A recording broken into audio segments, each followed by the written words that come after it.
को पढ़ करके और सुना दिया था। इसमें अपने मुख्य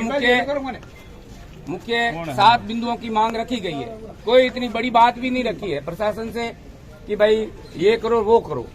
वाजिब बातें अपने प्रशासन से रखी है और इसमें प्रशासन को मानने में भी मैं समझता हूँ कोई ऐसी तकलीफ नहीं होगी।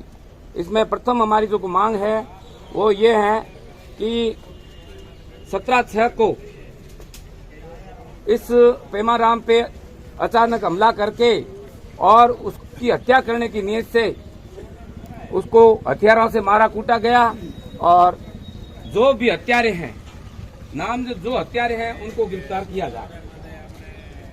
दूसरी बात यह है कि इससे पहले जब ये तारबंदी की गई, कुएं बेरे पे ट्यूबवेल पे तारबंदी की और उनके आने जाने वाले रास्ते पे तारबंदी की और इनके घरों में आने वाली लाइट को बंद किया गया, तो इन सभी तथ्यों पे जब ये परेशान हो गए तो इन लोगों ने, इन भील परिवार ने, इन राजपूत परिवार को या जो भी है उनको कहा कि भाई आप बेमज़ा हमें क्यों परेशान कर रहे हो। तो इससे वे लोग नाराज हुए। उन्होंने तारबंदी कर दी।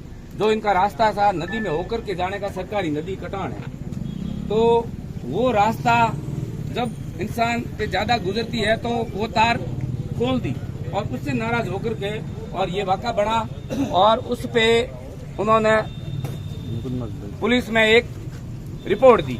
अब मुकदमा है या नहीं है, लेकिन एक पुलिस में एक रिपोर्ट दी। उस पे पुलिस थाना चौटन के एएसआई मौके पे आए और उन्होंने सही तथ्यों पे उस चीज की जांच नहीं की कि वास्तविकता में ये क्या मुद्दा है।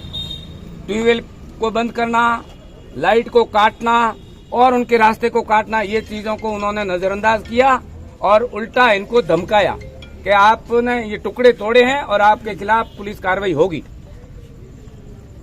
ये कार्रवाई अगर उस वक्त के एसआई साहब सही करते तो मैं समझता हूं दोनों, अगर उनको लगता कि दोनों पक्षकार दोषी है और कभी भी आपस में विवाद लड़ सकते हैं तो दोनों को पाबंद करते।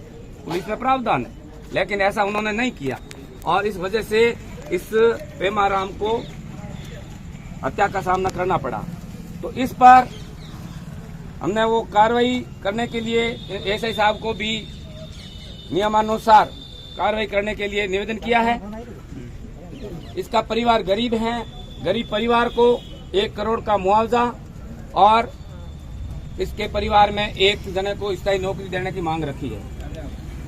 चौथा हमने कहा है कि ये हत्यारे मात्र 4-5 नहीं हो सकते, इनके पीछे भी कोई और होंगे, तो उसकी भी कॉल डिटेल से जांच की जाए और उसमें जो भी सब अभियुक्त है उनको भी इसमें सम्मिलित किया जाए।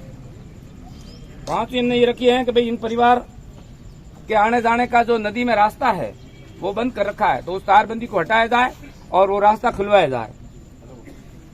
छठा है कि ट्यूबवेल को बंद कर दिया है तो ट्यूबवेल को भी चालू किया जाए और इनको पानी की सप्लाई है इन सभी लोगों को मिलनी चाहिए और अगर ऐसा नहीं होता है तो इन परिवारों के लिए अलग से ट्यूबवेल खुदवाने की व्यवस्था करवाई जा सकती है।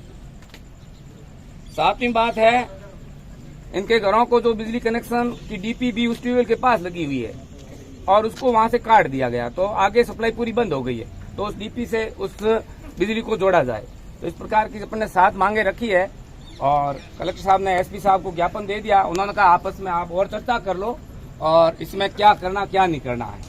तो मैं तो समझता हूँ ये 7 बातें मानने योग्य है। आप सभी लोगों की क्या राय है, अपन को किस प्रकार से उनको बताना है ताकि अपनी बातों पर तुरंत निर्णय हो जाए और अपना समाज की बात आ है सा कि हड़ाऊ वाला जितना थे आया हो नहीं, हाँ, उन्होंने जो को प्रतिनिधि मंडल भेजो उस प्रतिनिधि मंडल पे आपको विश्वास होना चाहिए कि ये जो जाके अपनी मांगों को समर्थन में जो करेंगे वो वहाँ से तय हो चुका है, तो उसको आपको भी मानना पड़ेगा। इसलिए आप अपनी सोच समझ से अपने में से ही आदमी प्रतिनिधि मंडल भेजो ताकि वो वार्ता कर लेंगे, ठीक है ना। अब जितनी भी साध्य मतलब बात है वो है कि अपन को किसी तरीके से आर्थिक पैकेज लेना, बाकी सारी तो चलती रहेगी, ये तो माननी है, ऐसी बात है नहीं।